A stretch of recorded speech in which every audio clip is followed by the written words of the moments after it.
জি, জি। অনেকদিন ধরে ইচ্ছা ছিল আপনাদের সাথে কথা বলার। কিন্তু আসলে সুযোগ হয়নি বা আমি জানতাম না এই প্ল্যাটফর্ম সম্পর্কে। আচ্ছা, আমার কোয়েশ্চেনস ছিল থ্যাংক ইউ হচ্ছে যুক্ত যে হওয়ার জন্য। জি বলুন। জি, আমার কোয়েশ্চেনস হচ্ছে যে আ বাংলাদেশে আপনার অনেক ইসলামী ব্যাংক আছে। আমি নিজেও একটা ইসলামী ব্যাংকে চাকরি করি। তো এই যে, ওকে, যে আপনার ব্যাংকিং ব্যবস্থাটা, এই ব্যাংকিং ব্যবস্থাটা বলা হয় যে আ আমাদের আ মোহাম্মদ সাল্লাল্লাহু আলাইহি সাল্লাম যেইভাবে আরকি সিস্টেমগুলোকে পালন করতেন, সেইভাবে নাকি ব্যাংকিং ব্যবস্থাটাকে আরকি তৈরি করা।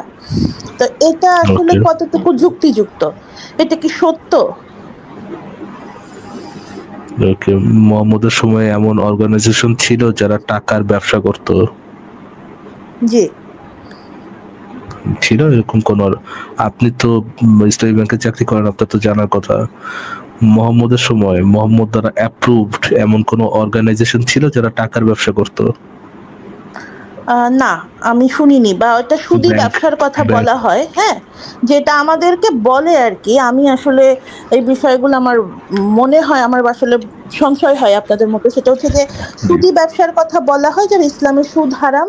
তো সেই ক্ষেত্রে তারা সুদ নেয় না, পণ্যের বিনিময় করে। তো এই যে হ্যালো? আমি শুনতে পাচ্ছি।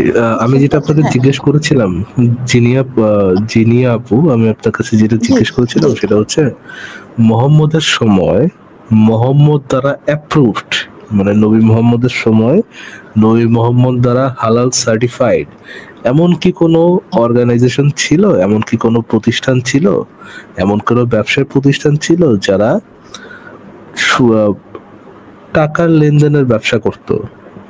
ব্যাংক তো না ভাইয়া টাকার আমি লেনদেনেরই আমি ব্যবসা, তাই না? শুনিনি। আমি আসলে জি, জানি না এরকমটা এটা। তাহলে এই ব্যবসাটা যে আম, এই ব্যবসাটা যে মোহাম্মদ দ্বারা সার্টিফাইড একটা ব্যবসা, এইটা কি এক হুম, কথায় বলা যায়? না। এক্স্যাক্টলি। মুমিনরা যেভাবে এটাকে এক কথায় বলে, সেটা এক কথায় আসলে বলা এরকম যায় না। আপনি একটা ইসলামী ব্যাংকে, আপনি তো ইসলামী ব্যাংকে ইয়ে করেন, ধরেন আপু, আমি আমার জন্য, আমি ধরেন আমি একটা গাড়ি কিনবো। হুম, হুম, আমি হুম। একটা গাড়ি কেনার জন্য আমি ইসলামী ব্যাংকে গেলাম। তো ধরেন আমি একটা ইসলামী ব্যাংকে গেলাম, আর আমি ইসলামী ব্যাংকের পাশে ওয়ান ব্যাংকে গেলাম। আমাকে আমাকে যখন গাড়ির জন্য লোনটা অ্যাপ্রুভ করবেন আপনারা, আমাকে যে পরিমাণ টাকা বছরে পরিশোধ করা লাগবে, ইএমআই দেওয়া লাগবে, সেটা কি অন্যান্য ব্যাংক থেকে কম বা বেশি এরকম কিছু হবে? মানে ওটা কি নির্দিষ্ট পরিমাণ টাকাই জমা দেওয়া লাগবে? ওই গাড়িটা কিন্তু আমি কোনো ব্যবসা করতেছি না, তাই না? হুম, হুম। যদি ব্যবসা না করি, নিজের জন্য শুধুমাত্র কিনি, তাহলে ওই গাড়িটার জন্য আপনাদের যে বছরের পরে বা বছরের শেষে যে নির্দিষ্ট পরিমাণ টাকাটা দেওয়া লাগতেছে, এইটার সুদ ব্যতীত অন্য কি জিনিস? যিনি আপনি আ আপনি কি শুনতে পাচ্ছেন? এটা এটা আসলে এটা আসলে আমার কাছেও মনে হয় ভাইয়া যে এটা তো আসলে সুদি ব্যবসায়ী যদি ওইভাবে চিন্তা করা হয়। হ্যাঁ, কিন্তু এরা যে জিনিসগুলো বুঝায় সেগুলো আসলে আহ আম মানে আমার ভালো লাগে না। কিন্তু তারপরও একটা জিনিস এরা বলে যে আপনি কত টাকা অ্যাকচুয়ালি ব্যাংকে দেবেন সেই জিনিসটা যখন বলা থাকে সেটাই নাকি হচ্ছে যে মহানবী সাল্লাল্লাহু আলাইহি সাল্লাম নাকি ওইভাবে করে আরকি মানুষ মানে ব্যবসা করতেন। যে প্রোডাক্ট বেসড বিজনেস যেটাকে বলছে আরকি। যে আমি কত টাকায় এই প্রোডাক্টটা সেল করছি সেটা এবং আমি কত টাকায় কিনেছি সেই জিনিসটা আমি ক্রেতাকে বলব। তো এখন ব্যাংকিং সিস্টেমটাকেও নাকি ওরা ওইভাবে করে ওই মানে সেটআপে সাজানো আরকি ইসলামী ব্যাংকিং সিস্টেমটা। তো আসলেই কি মহানবী সাল্লাল্লাহু আলাইহি সাল্লাম কি আসলেই ওইভাবে ব্যবসা করতেন? আমার জানা মতে তো এরকম কোনো ব্যবসা উনি করেননি। যিনি আপু যে আহ, ধরেন মোহাম্মদের কাছে আপনি গেলেন, ধরে নেন হ্যাঁ। আপনি মোহাম্মদের থেকে ধরেন বললেন যে মোহাম্মদ, আমি একটা উট কিনবো, উট কেনার জন্য আমাকে 2000 রিয়াল দাও। মোহাম্মদ জি। কি আপনার কাছে বলবে যে 2000 রিয়ালের বদলে 5 বছর পরে তুমি আমাকে 3000 রিয়াল দিবা? নাকি মোহাম্মদের সলিউশনটা হচ্ছে যে 2000 রিয়ালটা যে তুমি নিলে আমার কাছ থেকে, 5 বছর পর আমি যদি তুমি যদি আমাকে ফেরত দাও, তোমাকে 2000 রিয়ালই ফেরত দিতে হবে? কোনটা মোহাম্মদের অ্যাপ্লাইড মেথড থাকার কথা? যিনি আপু? আমি ভাইয়া আমি ওনার অ্যাপ্লাইড মেথড সম্পর্কে একদমই জানি না, কারণ হলো ওনার না, না, আমি আপনি বাণিজ্যিক হয়তোবা একটাও আসলে খুঁজে প্রশ্নটা, পাই না, হ্যাঁ, কিন্তু আমি না, না, ব্যবসায়িক যিনি যে আপু সিস্টেমটা আপনি এটা আমি প্রশ্নটা আসলে বুঝেননি। বুঝতে চাচ্ছি। যিনি আপু, জি আপনি প্রশ্নটা জি মনে হয় বুঝেননি। ধরেন না। আপনি মোহাম্মদের কাছে যেয়ে বললেন যে আপনি একটি উট কিনতে চান, উটটির দাম 2000 রিয়াল, ঠিক আছে? হুম। এখন জি আপনি মোহাম্মদকে বললেন যে আমি এই উটের টাকাটা তোমাকে 5 বছর পরে দিব। তো পাঁচ জি বছর পরে মোহাম্মদ যখন আপনার কাছে টাকা নিতেন, উনি কি 2000 টাকা নিতেন, নাকি বলতেন যে তুমি তো 5 বছর আমার টাকাটা নিয়েছো, এই জন্য তুমি আমাকে 3000 টাকা, 3000 রিয়াল দিবা, এই এই কথা বলতেন, নাকি উনি 2000 টাকাই নিতেন? না, উনি ওই যে মানে আপনি যেভাবে বলছেন আর কি সেইভাবে হচ্ছে যে উনি বলবেন যে আপনি আমাকে 3000 টাকা দেবেন 5 বছর পরে, মানে কিন্তু ইসলামী এরকম, ব্যাংকে যে যদি কনসেপ্টটা যদি বলে এরকমটা আর কি। যদি এরকমটা হয়, হ্যাঁ যদি এরকমটা হয় জি। যে তাকে 3 বছর পর 3000 রিয়ালি দিতে হবে, তাহলে কি সে কি আদৌ সুদের বিরুদ্ধে? আচ্ছা, ভাইয়া আমি ওইখানে একটা জিনিস এড করতে চাচ্ছি, হ্যাঁ? সেখানে হচ্ছে যে আমি শুনেছি যে টাকা ধার নেওয়ার বিষয়টা যেটা আপনি বলছেন আরকি, টাকা ধার নিলে নাকি ইসলামে বলা আছে যে যেই টাকা সে মানে একটা লোককে ধার দেবে, সেটা সে যত বছর পরেই হোক, সেইম টাকাটাই সে ফেরত নিবে। এর বেশি সে নিতে পারবে না। হ্যাঁ, এটা নাকি বলা আছে। এখন আমি আসলে তো এগুলো তো বলে আমাদেরকে, কিন্তু আসলে আমি তো সত্য মিথ্যা বিষয়টা জানি না। কারণ হলো ইসলামিক ব্যবসাটা আমি আসলে বুঝি না বা আমি জানি না। এজন্যই আমি আপনাদের সাথে আরকি কনট্যাক্ট করার চেষ্টা করছি যে বিষয়টা কতটুকু যুক্তিযুক্ত। ইসলামে আসলে আচ্ছা, ব্যবসাটা কি আপনাদের ধরনের? আপনাদের ব্যাংকগুলো যে কেন ইসলামিক, এটা সপক্ষে আপনাদের ব্যাংক থেকে কোনো লিফলেট টিফলেট দেয় না? আপনাদের কি কোনো এই লিফলেট দেয় না? লিফলেট দেয় না। ওরা বলতে চায় যে এখানে আসলে প্রফিট লস বলে কিছু নাই।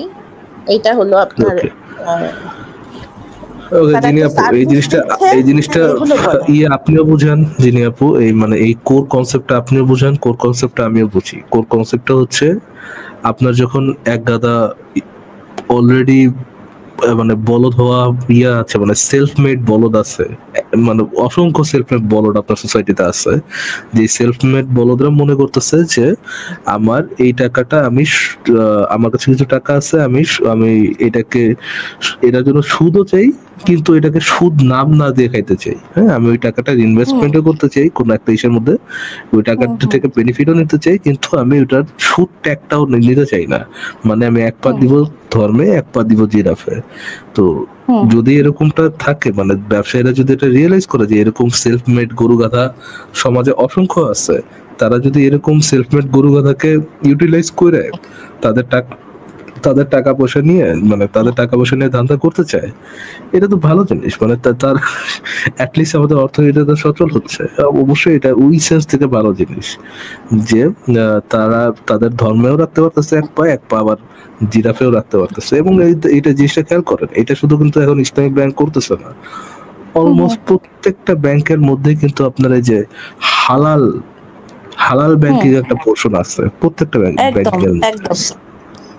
জি। এবং যদি আপনার কাছে ইয়ারা থাকে, মানে আপনার ব্যাংকের যারা দাতা, কাস্টমার যারা, যদি হুম, এরকমটা আপনি কাস্টমার পান যে আপনার কাছে লাখ, 2 লাখ, 5 লাখ, 10 লাখ, কোটি কোটি টাকাও রাখতে চাচ্ছে, কিন্তু এটার জন্য সে কোনো সুদ চাচ্ছে না, নিজে থেকেই বলতেছে আমার সুদ লাগবে না, তাহলে আপনি ওই গরু গাধারে ইউটিলাইজ করবেন না কেন? সে তো অলরেডি আপনার জন্য লাভ।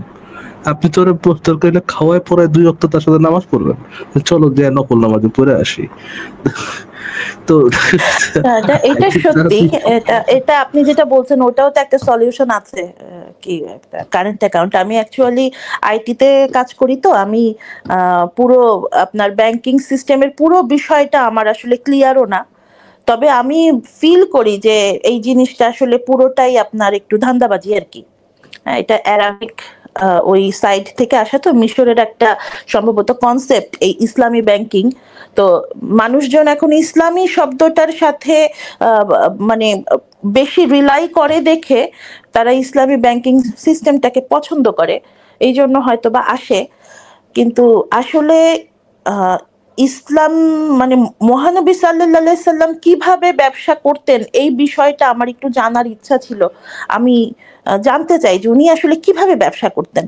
আসলে কি উনি ব্যবসা করতেন? উনি যদি ব্যবসা করতেন, উনি যদি ওনার সমস্ত ধন সম্পদ দুস্থদের ভিতরে বিলিয়ে দেয়, তাহলে উনি কিভাবে চলতেন? শুধু কি গনিমতের মাল দিয়ে চলতেন? আমার ভাই আসলে এই কনসেপ্ট গুলো ক্লিয়ার না, আমাকে যদি একটু বলতেন আর কি। You are in for a ride. I think Asif ভাই আসলে এটা ভালোই তো যে আপনাকে রেফারেন্স জি দিয়ে জি দেখাইতো। জি জি। আমি আমি আমি ভাইয়ার সাথে কথা বলার জন্য খুবই আগ্রহী, কিন্তু আমি এর আগে বুঝতে পারিনি যে কিভাবে যুক্ত হতে হয়, আমি জানতাম না। আচ্ছা আচ্ছা, আসিফ ভাই যদি ইসের থেকে থাকেন, আসিফ ভাই যদি অনলাইনে থেকে থাকেন, কথা শুনে থাকেন, তাহলে একটু একটু তাড়াতাড়ি আসার চেষ্টা করেন। আচ্ছা ঠিক আছে আপু, আপনি মোহাম্মদের ইয়ে সম্পর্কে, মোহাম্মদের ব্যবসা, মোহাম্মদের অকুপেশন সম্পর্কে জানতে চাচ্ছিলেন। আমি এই আলোচনাটা আসিফ ভাই আসলে করি, আপনি স্টেজে জি। থাকেন। আসিফ ভাই, এখানে জিনিয়া আপু আমাদের সাথে আছেন, ওনার একটা প্রশ্ন হচ্ছে, দিনের নবী মোস্তফার অকুপেশন কি ছিল, উনি কিভাবে ইনকাম করতেন? এটা তো সোজা, এটা তো উনি নিজেই এটা উত্তর দিয়ে গেছে যে আমার জীবিকা রাখা হয়েছে তরবারির ছায়াতলে বা বর্ষার ছায়াতলে। উনি নিজেই এটা বলেছেন, হাদিসের ভিতরে আছে যে ওনার জীবিকা হচ্ছে যুদ্ধ করা, কাফেরদেরকে মেরে টেরে তাদের যে মানে ধন সম্পত্তি সেটা লুটপাট করা, এবং বিশেষ করে ওনার যেটা সবচেয়ে বেশি পছন্দ ছিল, কাফেরদের যে মেয়েটে, সেই মেয়েটে ওনার খুবই ভালো লাগতো। উনি দাসী হিসেবে তাদেরকে নিতেন। কয়েকটা যুদ্ধের বর্ণনা আমরা পাই যে একটা যুদ্ধে যে পরিমাণ গনিমতের মাল তিনি লাভ করেছিলেন সেটার একটা হিসাব, অনেকগুলো 90টার মতো যুদ্ধ করছে সে, মোটামুটি টোটাল 90টার মতো যুদ্ধ সে, 83টা বা 87টা বা 90টা এরকম যুদ্ধ করছে। একটা যুদ্ধের হিসাব যদি আমরা দেখি যে, আচ্ছা আমি একটু বের করি, ফারাজ ভাই আপনি একটু কথা বলতে থাকেন, আমি একটু বের করি ওই হিসাবটা।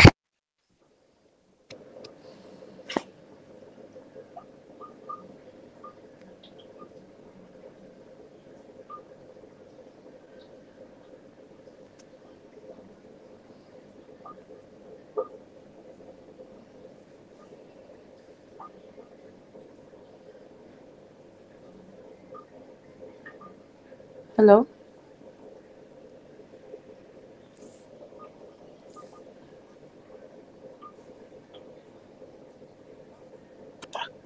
হ্যাঁ আমি একটু হ্যালো। বের করতেছি, ওই লেখাটা আমি একটু বের করতেছি যে একটা হিসাব আমি দেখাবো যে নবী কি পরিমাণ ধন সম্পদ অর্জন করত একটা যুদ্ধে।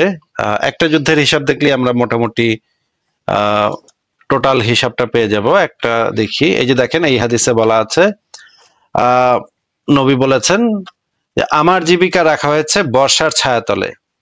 মানে বর্ষার ছায়াতলে হচ্ছে ওনার পেশা, ওনার পেশা হচ্ছে যে বর্ষাটা চালনা করাই হচ্ছে ওনার পেশা।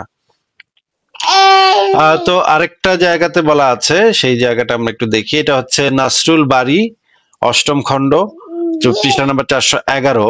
একটা যুদ্ধের গনিমতের মালের হিসাব এখানে দেয়া আছে। গনিমতের মাল ওই যুদ্ধটাতে পেয়েছেন উনি 6,000 মহিলা ও শিশু বন্দী, 24,000 উট, 40,000 বকরি, 4,000 উকিয়া রূপা। মানে হচ্ছে 6,000, ওই সময় কিন্তু মহিলা এবং শিশু এরা কিন্তু খুব বিপুল দামে বিক্রি হইতো। দ্বিতীয় দামি জিনিস ছিল উট, তৃতীয় দামি হচ্ছে বকরি। 24,000 উট, মানে একটা উটের দাম এখন বর্তমান বাজার মূল্য যত হবে সেটার সাথে 24,000 গুণ দিতে হবে। আমি তো যতদূর জানি যে একটা উটের দাম প্রায় বাংলাদেশি টাকায় 8-10 লাখ টাকা, নাকি জিনি আপু, নাকি কি বলেন আপনি? জি ভাইয়া। 8-10 লাখ টাকা যদি হয় তাহলে 24,000 উট, এইটা তো একদম এক্সট্রিম লেভেলের ধন সম্পদ এটা তো। এবং 6,000 মহিলা শিশু বন্দী তো আছেই, 40,000 বকরি তো আছেই, এগুলা তো বাদই দিলাম। শুধু যদি উটের হিসাবটাই ধরি তাহলে তো এটা বিরাট ব্যাপার।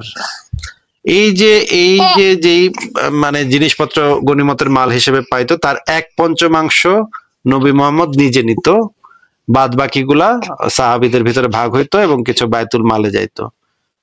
1/5 তো মনে করেন 6,000 মহিলা যদি হয়, 6,000 মহিলার ভিতরে 1/5 হইলে তো 1200 মহিলা সে নিত নাকি? জি। এটা তো বিরাট ব্যাপার, 1200 মহিলা, এটা তো মানে বিরাট ব্যাপার।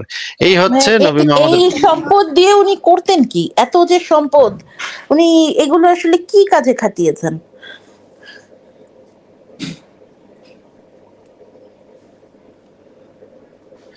এইটা দিয়ে তো অস্ত্রশস্ত্র কিন্তু পরবর্তী বেশিরভাগই সে ব্যবহার করতে, অস্ত্রশস্ত্র কিনতে, যেন পরের যুদ্ধে সেগুলাকে ব্যবহার করা যায়।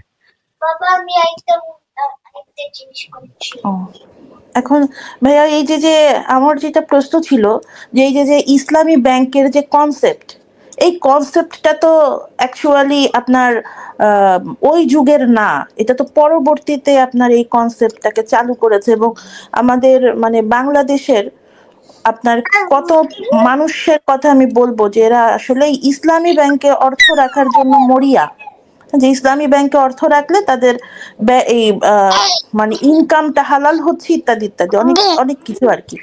তো এখন এই বিষয়টা আসলে কতটুকু যৌক্তিক এখানে, মানে কিভাবে আর কি এই বিষয়টাকে আসলে কমানো যায়, বা এই বিষয়টা আসলে ঠিক কিনা, এটা কি আমাকে একটু যদি বুঝাই বলতেন। আধুনিক যে ব্যাংকিং সিস্টেম, সেই ব্যাংকিং সিস্টেমটা তো পুরাটাই ইহুদিদের হাতে করা। হ্যাঁ, এখন এটা তো ইসলামে একদম সম্পূর্ণভাবে হারাম হওয়ার কথা, কিন্তু সারা পৃথিবী এখন ব্যাংকিং সিস্টেমের উপরে নির্ভরশীল। মুসলমানরা যদি এই সিস্টেমটাকে তাহলে তো আর টিকতে পারবে না, এই বর্তমান বিশ্বে টিকেও থাকতে পারবে না। এটা একেবারে অসম্ভব ব্যাপার যে ব্যাংকিং সিস্টেমের ভিতর না গিয়ে টিকে থাকা বর্তমান বিশ্বে, এটা একেবারেই অসম্ভব ব্যাপার।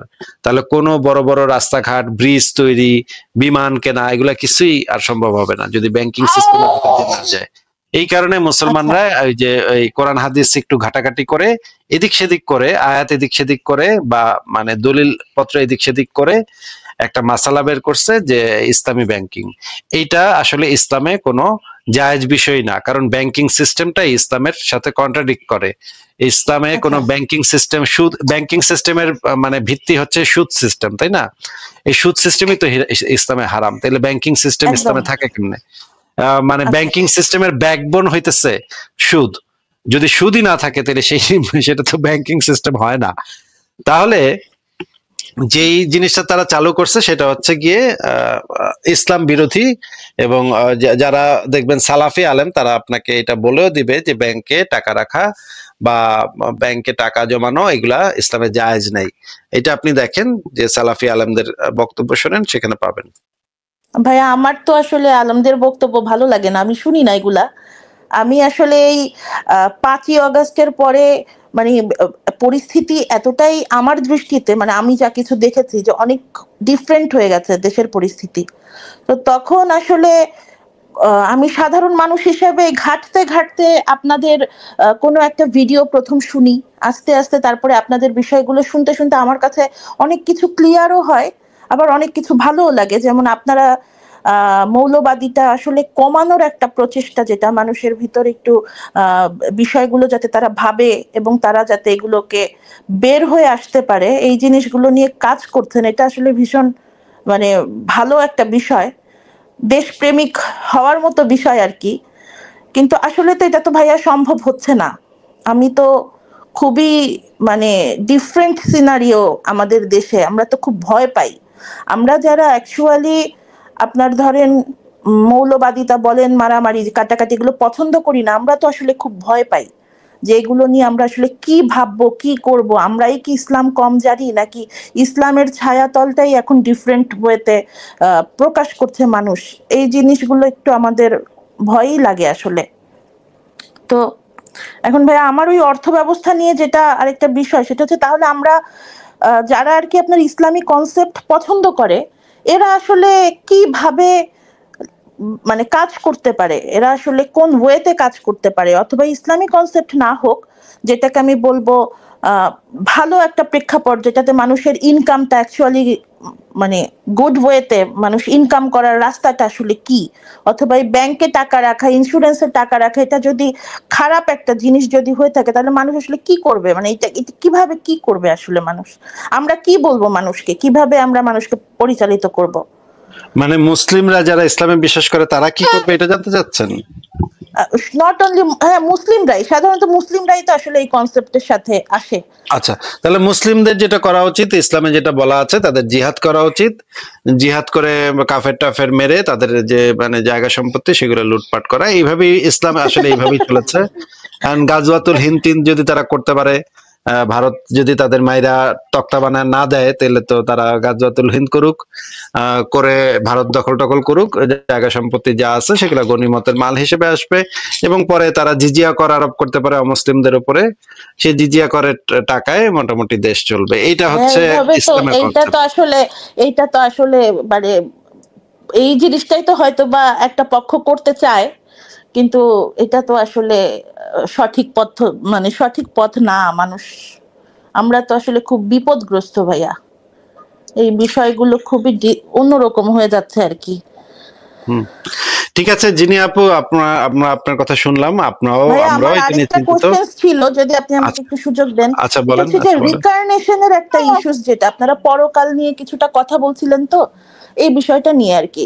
আহ অনেকে অনেক জায়গায় আমি দেখলাম যে বেশ কিছু ডকুমেন্টারি আছে যে মানুষ নাকি আপনার ছোট বাচ্চাদের ভিতরে, বিশেষ করে 5 বছরের নিচে যারা, তারা অনেক সময় কেউ মারা গেছে তার সম্পর্কে বেশ কিছু বিষয় বলতে পারে, তার মানে সোল ট্রান্সফার যেটাকে বলছে আর কি। তো এই সোল ট্রান্সফারটা আপনার যদি বলবো না, যেহেতু তারা বলছে, নিশ্চয়ই সেখানে কোনো বিষয় আছে, এটা নিয়ে না, রিসার্চও হয়, অনেক কিছু এরকম হয়। কোনো বিষয় নাই আপু, এরকম কোনো বিষয় নাই। এরকম কোনো এভিডেন্স এই পর্যন্ত পাওয়া যায় নাই যে 5 বছরের বাচ্চা সোল 5 বছরের ট্রান্সফার নিচে হয়ে আর গেছে। কি, অনেকে অনেকে হ্যাঁ, যাই হোক, এমন কিছু বলে যেটা নাকি সত্য, বা এগুলা মানে এগুলার অন্য এগুলার মানুষের। কোনো, না এগুলার কোনো এভিডেন্স নাই। এগুলো হচ্ছে বিভিন্ন অনলাইন মিডিয়াতে, নিউজ পোর্টালে এগুলা ছাপা হয়, যেন আপনারা গিয়ে ক্লিক করেন, কি হয়েছে দেখার জন্য ক্লিক করেন, কিন্তু এগুলোর কোনো এভিডেন্স নাই।